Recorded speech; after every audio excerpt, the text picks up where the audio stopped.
Cover One, the NFL Draft Podcast, is back for episode 57. I am Russell Brown, and alongside me, as always, Brad Kelly. We've got an action-packed, filled episode with interviews regarding the Jacksonville Jaguars and the Minnesota Vikings. We'll have Zach Goodall joining us to talk the Jaguars and Myles Gorham to talk the Minnesota Vikings. But before I get into that, I want to talk to you guys about Cover One, the brand new app. You need to go to your app store on your iPhone device, your smartphone device, or Google Play, whatever it is that you have. You search Cover One, and it's simple. All you do is click download, and then all the fresh new content is right there at the palm of your hands. You get scouting reports, film analysis, mock drafts, and everything else, including the podcast, all right there at your fingertips. All you have to do, go to your App Store, Google Play, search Cover One, and download it today, and stay up to date with everything Cover One.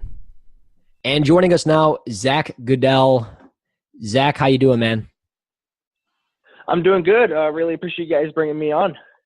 Yeah, no, appreciate you joining us. We've got you out to talk Jaguars because you are the manager, the host of Locked On Jaguars, also a contributor at Big Cat Country. So you've got, pretty much everything Jaguars related. You're the guy for it. So always good content. Make sure you follow Zach on Twitter. We want to talk with you regarding the 29th overall pick and 61 and really the Jaguars as a whole, some of their needs and everything else.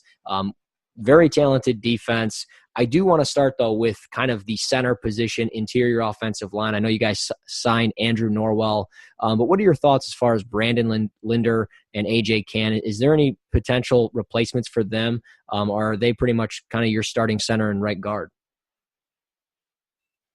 Linder will be locked in for a while. They're really happy with how he's turned out despite having a couple of injury issues in the past. Some of them have been nagging. It's something that people worry about. But when he's on the field, he's relatively dominant from what we've been able to pick up. I think he had one of the better grades in terms of centers from PFF. I don't know. I don't keep up with their grades as much as the pressure stats and all the really in-depth stuff.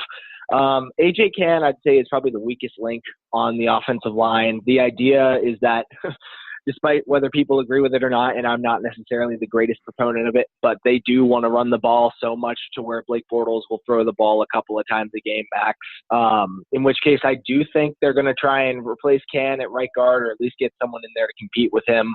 I think that'll be before day two is over. They'll have a new right guard in-house to compete, whether that be a guy that they like out of Oregon, Tyrell Crosby, who's currently – he's played left tackle and right tackle, but I think they like the idea of him short-term at guard.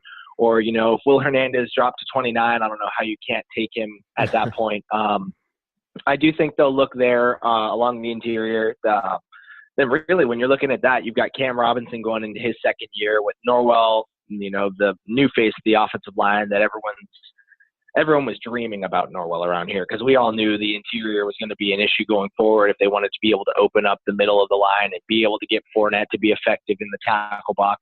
They needed to get some just interior help as much as they could, and everyone kind of dreamed of Norwell thinking, he'd be, that'd be fantastic. They kind of settled on the idea of it being Justin Pugh with the Doug Marrone, the Tom Coughlin connections. Everyone just kind of assumed that'd be the natural go. Then it's 3 a.m. and we're all getting ESPN notifications and holy hell, Andrew Norwell is going to be a Jag. This is great. So they've got the left side short up. They've got Linder then at center. I'd assume there will be a new right guard in house, whether it be at 29 or 61, and then Jeremy Parnell, he had a much better year last year than he did the year before. He had some injuries in 2016 that kind of hampered his play. I think he's still kind of short-term at this point. I think he's almost 32, so they might also draft a developmental tackle at some point. But I think the offensive line will still be something that they're going into the draft thinking they need to still continue to upgrade. Looking at other positions on the offense, they used a high pick on Leonard Fournette last year, but this past season they lost, or this offseason they lost Allen Robinson, who they did not have during most of the season because of injury. They lost Allen Hurns, but they did pick up Dante Moncrief. Does that push the need for wide receiver up, in your opinion, in this draft? And who are some guys that they can look at throughout the first 2 days at the wide receiver position? I'm really curious to see how they handle wide receiver at this point, because if this whole run first philosophy and run second, third, and pretty much all you can, if that's what they want to hold true to, I don't know if they'll prioritize wide receiver. And you look at that depth chart and you see, Keelan Cole, who, despite playing like a stud at points last year, like he is what he is. He was an undrafted guy. You're still developing him. You're still trying to work on his route tree, because I was at training camp and I remember watching him run routes, and the only thing he could run at the point was a 9. So he wasn't able to provide much else, but he grew throughout his year. D.D. Westbrook, he missed the first 8 games of the year, but they're growing him into kind of a possession role, kind of, I think, what they envisioned with Alan Hurns. And then they let him go because of the cap hit. They figured they've got a young guy in D.D. who's a lot quicker. They can try and work him into that role. Moncrief was kind of a flyer at a somewhat expensive price tag, but on a 1-year type of prove-it deal.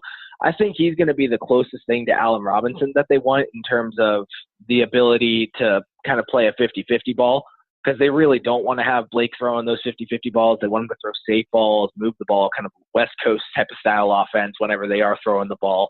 But I guess that was what they figured the closest thing to Allen would be. Why you don't just pay Allen Robinson a couple more $1 million at that point, I don't really know. But this is what they're doing, so I'm just going to, I guess, try and buy into it as much as I can. But I'm hopeful that Moncrief, if he can stay healthy, his injuries in the past, there have been several of them, but what's nice is that they don't all seem to be nagging. They all seem to be different things. So if he's just soft, then we signed a soft player and we got to see where we can go. But hopefully he can be healthy and contribute.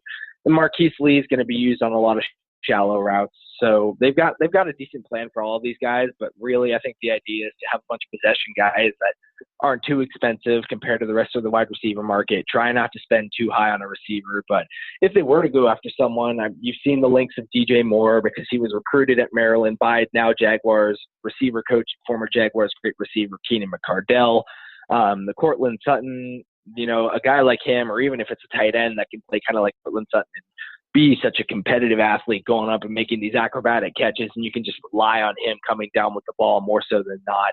I think that'd be a great fit. Guys that are as dynamic as Sutton or, polished kind of like DJ Moore. Like I like the fits of those guys. I'm just really curious as to whether or not the team values the position enough to go early on one. You mentioned, dumping the ball down, getting the ball out of Bortles' hands quickly. Obviously, they signed Austin Seferian-Jenkins. They bring in Niles Paul. Do you think going after a tight end is something that they do in this draft? I mean, Paul and Seferian-Jenkins, guys that sometimes just throughout their career can't stay on the field, have dealt with injuries. So do you think there's a tight end later in this draft that they might target? I do think so. I actually think that's a potential pick earlier on. I know they've had Hayden Hurs in a couple times. Local guy. His dad is I think he's the dean at the same high school that Tim Tebow played at in Jacksonville. So he's a local guy. He graduated from Bowles High School around here, big football school. I know that I've talked to a couple of people that kind of track visits with teams and where they're going. And a guy that I talked to told me that the Jags pretty much could have rented an apartment at Penn State. That's how much they were there to see Mike Gesicki. And with it being such a run-heavy offense, you'd figure that it would be they'd look for a tight end that could block a little bit better than a guy who really has no idea how to block. But that might be a way that they could feel they could replace Allen Robinson's skill set as like a big-time playmaker, and at the same time fill him in to replace Allen Hurns in terms of where they're lining them up. And I'm thinking kind of a big slot position if they go Gesicki. That's something I feel like could be in play at 29 if they decide that the value isn't there for an offensive lineman. They might want to wait until 61.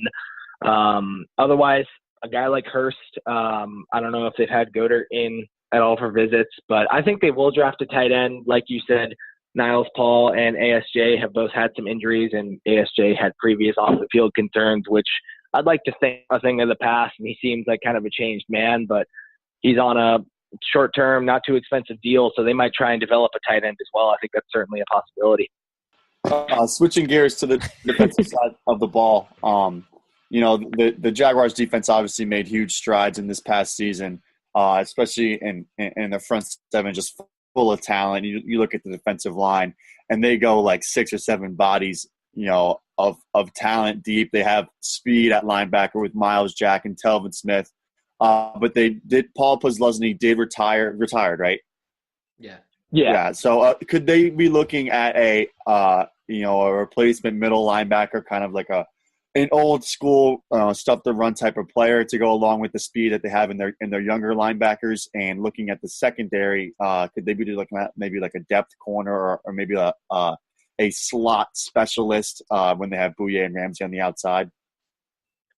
I'm really curious about that because from what I'm thinking is that they're going to try and move Jack to the full-time middle linebacker role, which when he was playing that in nickel situations, he looked pretty good last year. So I'd like to see him grow as the full-time middle linebacker.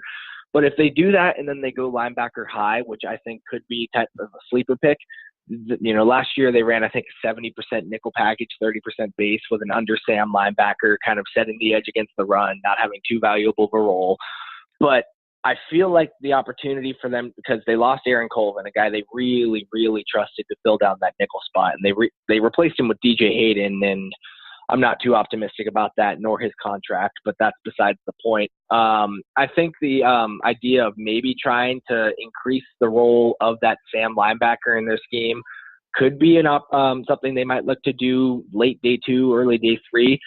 I think a solid fit for it would be a guy like Shaquem Griffin, and I'm a UCF fan. I would love nothing more than to see him here, but I feel like that could be because they still wouldn't be giving him more than maybe 50% of the snaps. He'd be getting in on a lot of base downs, being able to play against the run, penetrate the backfield, because that's what they tried to get out of their Sam linebacker whenever he was on the field.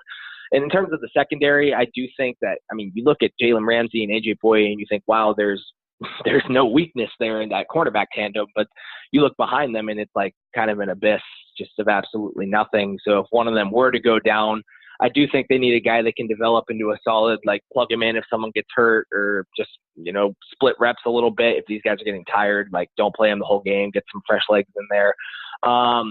Like I said, I'm not too big of a fan of DJ Hayden. I view guys in the third round, kind of like MJ Stewart, Duke Dawson, as solid fits into this cover 3 scheme. They run a majority cover 3 where they've got the nickel playing the flats and coming up against the run a little bit if they're playing nickel on base downs, in which case I think Dawson's a relatively good fit because he can play the run. He's physical. He's not the greatest in coverage, but he can be sticky. He can play the ball. I would have rather than just say, hey, we're dedicating second or third round pick to a nickel corner that we can fill in relatively easily and really cheap compared to what they're paying Hayden. But I think that the opportunity to go after a developmental nickel corner is still there because I do think they have an out in Hayden's contract after the first year. So we'll just kind of see how that plays along. But I do think both positions, linebacker and corner, will be addressed. I'm just really curious as to where. Absolutely. I think, getting a corner is definitely something that they need to do. Linebacker is an interesting fit as well. Like you said, though, where do they take it? It's going to be interesting. I want to shift the focus back over to the offense, and this is really my last question. As far as quarterback goes, they've got Blake Bortles, they've got Cody Kessler. Do they add a quarterback to the room in this draft? Woo! Yeah, Blake Bortles and Cody Kessler is my QB room. I'm very excited about that. See, I do think with the whole run first and second and all the time philosophy that they can make it work as long as they really do rebuild this interior, in which case if you're keeping the ball out of Blake's hands, that's great. If I'm an NFL GM and I'm realizing that I need to run the ball on 60+% of plays in this passing league that we're in right now, I'm trying to upgrade my quarterback. I would have done it last year with Watson over Fournette, even though I do think Fournette's got the ability to be a really great running back. The quarterback lifts the offense. I would have taken Watson in a heartbeat. If I were them, I would have seriously considered looking into Kirk Cousins or maybe trying to package some picks together and trade up for a guy like a Baker Mayfield or a Josh Rosen or something like that. But I'm no GM. Sitting here with Blake Bortles as my QB. So I do know that they met with Mason Rudolph at the Senior Bowl and Combine. I think they sent him out to their scouts out to 4 of his games, and the interest is there. I think it's because he's a Parcells type of quarterback. He checks off all those boxes, senior, played in 130 games. I don't have it all down by heart. But even though, he's not the highly coveted quarterback of this class, he does have the weak arm. He's not hitting all those outside routes. But I do think he's a fit in what they're trying to do with running the ball so much, even if that's just what they want to do regardless of Blake being the QB.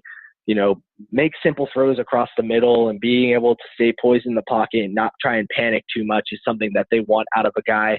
So I see the fit there. I don't think QB's in play at 29 whatsoever. If Rudolph's there in the middle of the second, I could see them trading up maybe to have their developmental backup because Bortles is technically on a short-term deal. I think they have an out after 2 years. If not, you start looking day 3 at, the tiers and tiers below the consensus, like seemingly top 4 or 5 QBs here. But the Chase Littons, the Mike Whites, the Kyle Lauletta, if he somehow fell past the second round, which I have no clue if that'll happen or not, or late round guys like the Logan Woodsides of the draft. I do think they'll look into, and maybe it'll just be a camp body at that point. I'm not sure because I don't know exactly how much they'll value Kessler being a 2019 conditional 7th round pick. I doubt the value's there too much to where a guy could beat him out. I just don't think it'll happen too early unless a guy like Mason that they really like and checks off their boxes falls into their laps or something like that. Yeah, so that pretty much covered exactly what I was going to ask. As far as like the late round quarterback potential developmental prospect goes. So just give us a prediction. Who do you think that they take at pick 29? It's still, I'll tell you, being a Jags fan, I'm not used to this.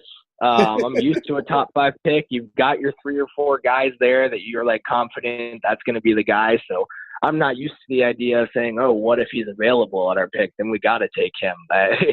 It's totally different. I think if it's a guy like Will Hernandez, you absolutely have to pull the trigger.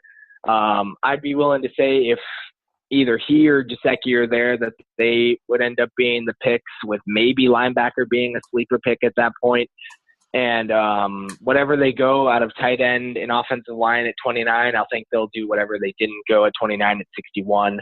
So say they take Gesicki at 29, I could see like Frank Ragnow at 61, or if they go Hernandez at 29, maybe Hayden Hurst at 61 if he's there. Awesome. Excellent insight from Zach Goodall. Zach, where can we find you on Twitter? You can find me on Twitter at Zach_Goodall. And you can be sure to check out the Locked On Jaguars page at Locked On Jaguars. We got a lot of really good stuff going over on at the website. We've got a prospect fit series that we're trying to pump out. Just get everyone in tune with who seems to be linked to the team and how exactly they would fit immediately as a rookie. So be sure to check that out. No doubt about it. Be sure to check it out, guys. Great stuff always. Appreciate you joining us, Zach, and we'll talk to you soon, man. Sounds good. Thank you guys so much.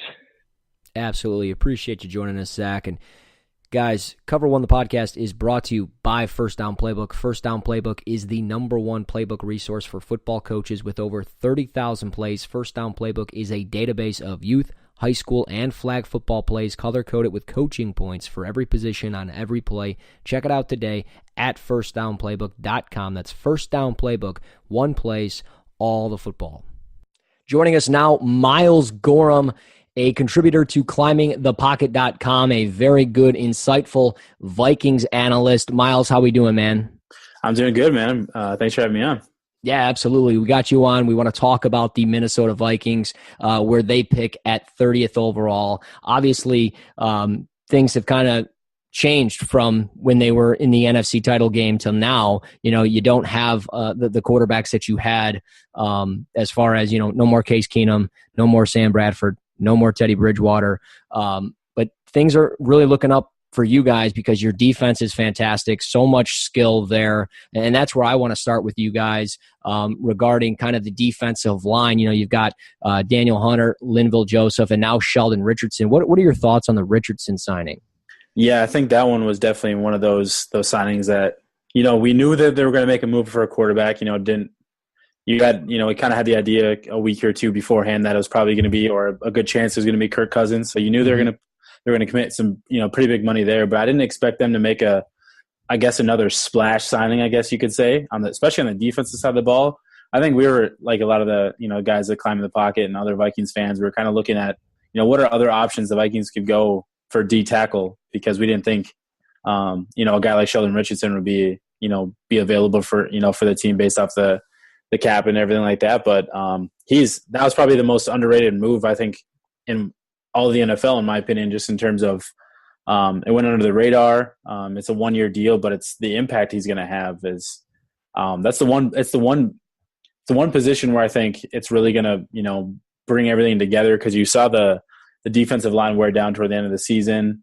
You had a couple of guys that are kind of playing more snaps than they really should have been, in Tom Johnson and Shamar Stephen down the stretch there. So it was a really good signing, because it's really going to help a guy like Linval Joseph, which he's already an all-pro caliber type of player, Pro Bowl level player, and one of the better guys at his position. So getting a guy like Sheldon Richardson to play next to him, where you can really you have to pick your poison. Do you double team Sheldon, or you double team Linval? And good luck, because whoever you double team, you have to let the other guy go, or guy one-on-one. And I think that's going to be really tough for some teams, because both guys can wreak havoc, especially on third downs. I think being able to have Sheldon Richardson play all three downs is really key, because, like I said before, I didn't really have an every down three tech for the Vikings last season.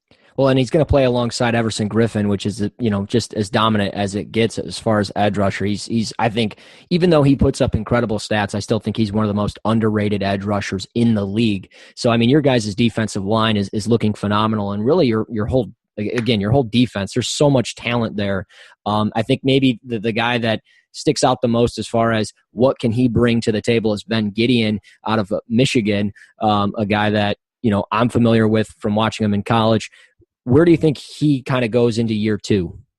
Yeah, I'm really curious about that too. I just think it's really hard for him to kind of find a role, just because of, the two linebackers that the Vikings already have with Anthony Barr and Eric Kendricks. Those guys don't really leave the field. And in today's NFL, you playing against teams like the Detroit Lions and teams that spread it out, like the Packers, and I'm assuming the Bears will do a little bit more of that this season. So you play against teams that spread it out, so you're not really playing in base defense as often as you were, even 5 years ago. So Ben Gideon kind of played, I think, might have been not even 30 snaps a game, 30% of the snaps all season in terms of per game basis. So I think the hard part for him is just finding that opportunity to get more snaps. But when he played pretty well. He was obviously a big upgrade, which is crazy to kind of think about. He's a big upgrade to what Chad Greenway was just 2 years ago, just because Chad Greenway was on the tail end of his career, couldn't really run with tight ends or anything like that. So I really think Ben Gideon could kind of continue to develop and continue to emerge into a role where he's a really good special teams player, but he's also that third linebacker, and he could fill in at the Mike spot if you needed him to. If a guy like Eric Kendricks got hurt, he's tested extremely well at the combine. So I think Gideon and his read and reaction, he's really good, filling gaps and filling the run. So he does a really good job in that sense. So I think he could, fill in at the Mike spot in a pinch if you really needed him to. Do you think? Go ahead.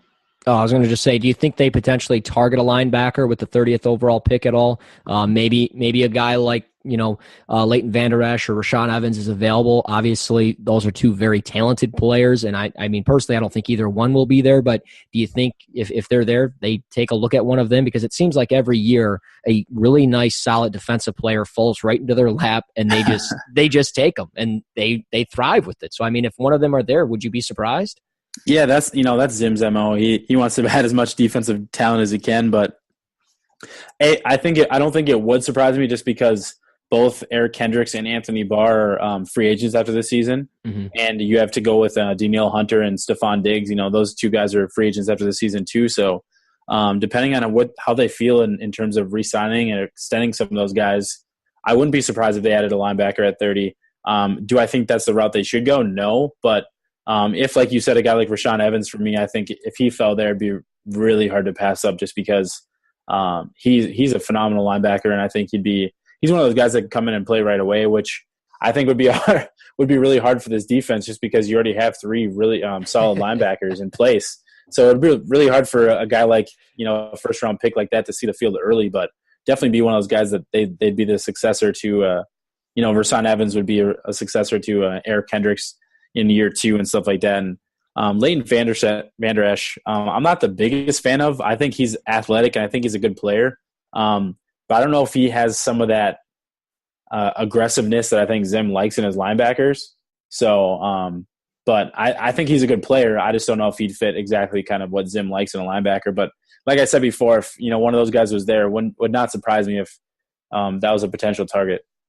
As far as the Vikings roster goes, in my opinion, it's one of the top rosters in the NFL from top to bottom. And part of that is, like you mentioned, 4 or 5 major players still being on their rookie contracts. So as the years pass and they have to sign those guys to longer term deals, I feel like this draft and probably next year's draft, kind of finding their replacement is going to be, and filling holes is going to be big to keeping them as contenders throughout Kirk Cousins' contract.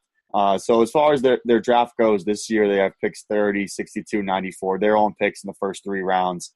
What do you think is their most pressing need? Are they going to look at an interior offensive lineman at some point? And who are some guys on the interior offensive line that you think would fit their system that they should target? Like you touched on, Brad, I think the interior offensive line probably is the biggest need. They brought back Nick Easton, who was in left guard last season. It's his first season as a guard. He was, primarily a backup, centered swing backup guard, before that. And he played pretty decent. He didn't grade all that well in PFF's grades, but in the screen and run and the screen game, especially in getting out in open space, he was really good. And I think they lost that when he got hurt in the playoffs, or right before the playoffs he got hurt, and they lost a lot of that. So they brought him back, and I think he's a solid option at left guard, and wouldn't surprise me if he was the starter this season. So their biggest need would be on the right side, right guard. I think because they lost Joe Berger, who just retired.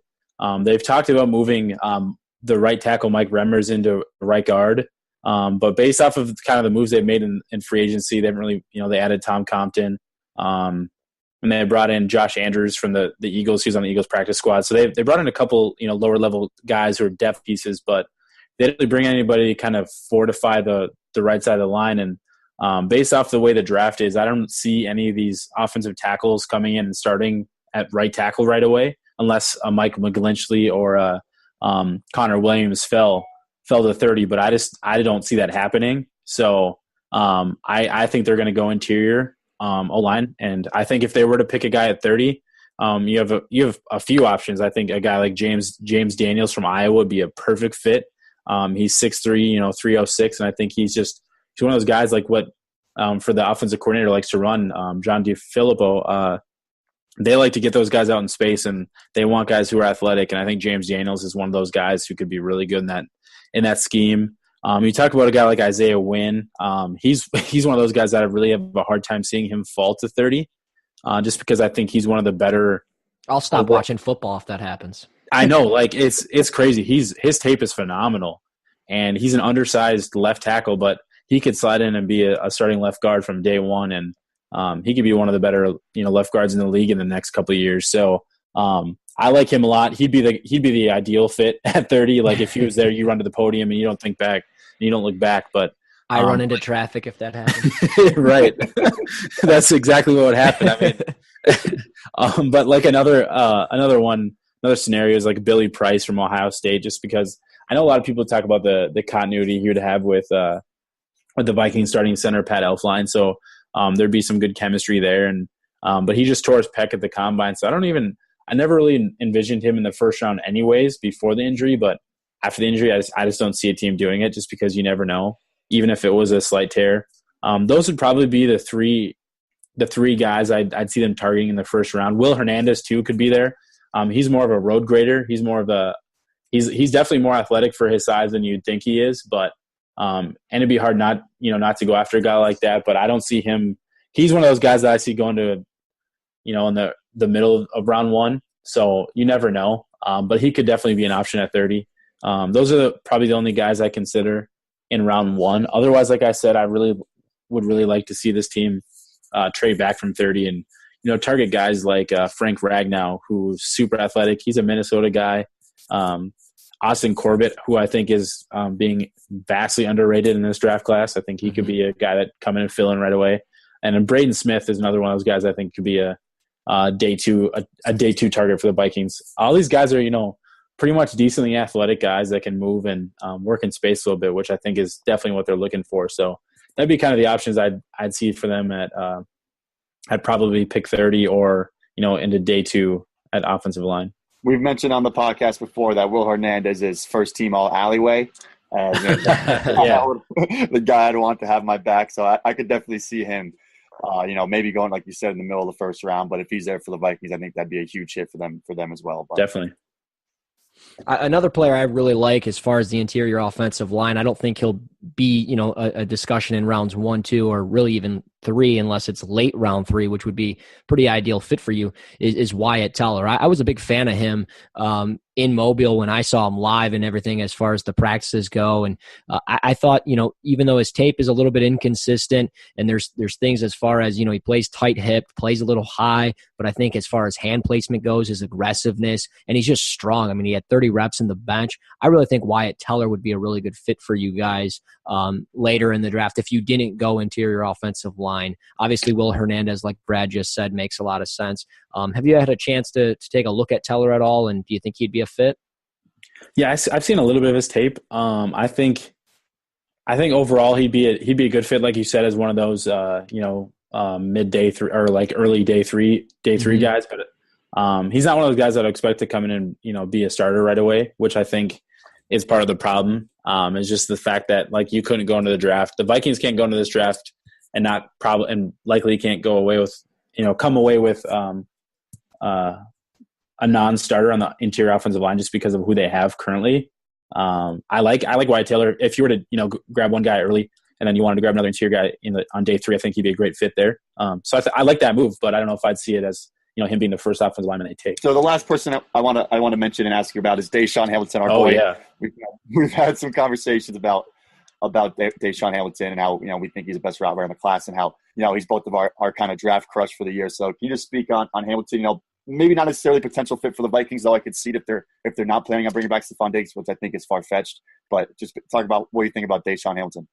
Yeah, I mean, I got into him probably late last year as I was watching some of the Penn State film on Chris Godwin. He kind of flashed, and he's just one of those guys who is just a technician. Everything he does, he's so sound with it.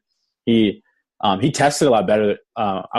He tested a lot better than I kind of expected based off the tape. I didn't think he was slow by any means, but I didn't think he was a high 4.4, low 4.5 guy. It didn't surprise me, I guess, but it was one of those it was a pleasant surprise more than like a major surprise. So I think in terms of his on-field ability and his testing numbers, I expected agility numbers to be pretty kind of where they were and everything like that. But like I said, the straight line speed a little bit better than I expected. I think he gets a lot of grief for some of drops, his hands, but I don't see it as an issue at the next level. I think he's one of those guys. He could you could see him get 100+ targets in an NFL system just by how often he gets himself open. He can work the outside. He can work the slot. I'd be really curious, and Brad, to get your opinion here too. Curious where you see him playing at the next level, because I know he can play the slot, and I think the slot's an easy position for him because he can make some of these nickel corners and linebackers, and he can make any of those, or safeties, anybody like that. He can kind of make them put them on skates. But do you kind of see him more of like an X receiver, or do you see him more on the inside? I definitely think he's a slot receiver just because he almost primarily played at Penn State. Sure. And he has the size. He's over 6 feet tall. He's over 200 pounds to maybe move around to the outside. But I think that if he's just kind of a natural slot and be able to get open as an immediate separator, that's probably where I would project him. But yeah, he like I mentioned, he's our guy. He's the guy that we've been calling Deshaun during the whole film. For sure. Yeah. I mean, my favorite player probably. Yeah. I mean, I've been saying it for a while now. I think he's his senior bowl week, down in Mobile, and even his East-West Shrine games and everything like that, like how he performed at that, I think he's really propelled himself into day two. And I think, round 3 is kind of where I expect him to go. And I wouldn't be surprised at all if he was, a top 100 pick, because he's that good in my opinion. I think he's going to come in and be a starting slot receiver, like you said, from day one. And he's going to be one of the better route runners on the team. He can contribute right away. And he could be a wide receiver 3 from day one, in my opinion. So it wouldn't surprise me at all if he was a day 2 pick. Hamilton at pick 62 of the Vikings confirmed. That would be insane. Me, I wouldn't complain about it. I do think that the Vikings do plan on targeting either a move tight end or a receiver at some point, on day 2. That's kind of why I would like to see them trade back from their first pick, just because they don't have a 4th round pick. And I think the the sweet spot of this draft is, between rounds 2 and 4, just where like the meat of the draft is. Because, you don't have a top 10 pick. So, you're at the back end of round 1. So why not go get an extra mid-round pick and go get weapons for your new quarterback? Go get a guy like, I know they've shown a lot of interest for Anthony Miller. Jordan Lasley's been in that conversation. Dante Pettis is another one of those guys. Some of those guys that are, have Antonio Callaway's another one. Guys that have some return ability, as well as, they can get downfield, and they could potentially be a Stephon Diggs replacement or be your wide receiver 3, however you want to do it. But just to add more weapons to this offense. And then I think, they're looking at a move tight end too, which I think this offense really is missing next to Kyle Rudolph, because they have a blocker in David Morgan, who's more of a tight end 3. But if, for some reason, a guy like Dallas Goedert, Mike Gesicki, I'm not the biggest Hayden Hurst fan just mainly because of his age, and he hasn't played that much football. And then you look at like Mark Andrews and Ian Thomas, there's, basically 5 or 6 tight ends that I think they could look to target on day 2 as well. If they don't find that wide receiver they like, go get a guy who could be Kyle Rudolph's eventual replacement and be the move athletic tight end that you need. Just want to enlighten the listeners, they don't have their 4th round pick because they traded it for Sam Bradford. Yeah. Which is the tough part. It's hard, a tough pill to swallow. You trade all that draft capital to go get a Sam Bradford and hoping he's going to be there for more than 2 years, but ends up not working out that way. I mean, I was happy to see it as a Lions fan, but it's all right. You guys are going to take you're going to take Hamilton with pick 62, and he's going to run circles around Tabor in the slot. So I can't wait to watch that. Yeah, that's true. Sundays. But as far as the running back position goes, you guys lost Jerick McKinnon. I know you got Dalvin and Latavius Murray. Do you think later, obviously day 3 of the draft, is there a running back potentially that you would like to see them take and potentially maybe take some of the role that Jerick McKinnon was doing as the pass catching back that he was?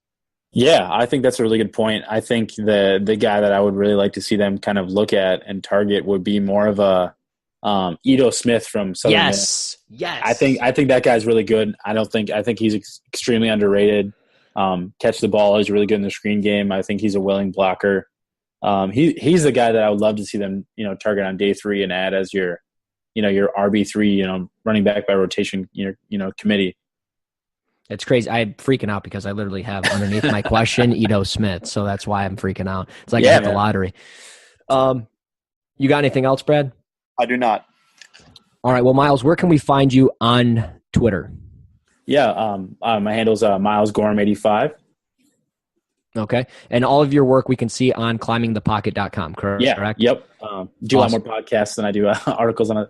But yeah, definitely. You can find all of our work in climbingthepocket.com. We're doing a lot of mini pod series right now, kind of doing our top 5 rankings. So those are just started to come out this today, actually, and they'll be spread out into between now and the draft. Awesome. Well, Myles, I really appreciate your time, man. Look forward to speaking some trash to you during the season, like always. Take care. Best of luck on soccer tonight, man. And thanks for joining us. Thanks for putting me on blast, man. I appreciate it, guys. Thanks for having me on. Have a good one. All right, and that's everything for episode 57. Be sure to follow Myles and Zach on Twitter, of course. Follow Brad at BradKelly17 on Twitter. Follow me at Russ NFL Draft. Until next time, this is Cover One, the NFL Draft Podcast.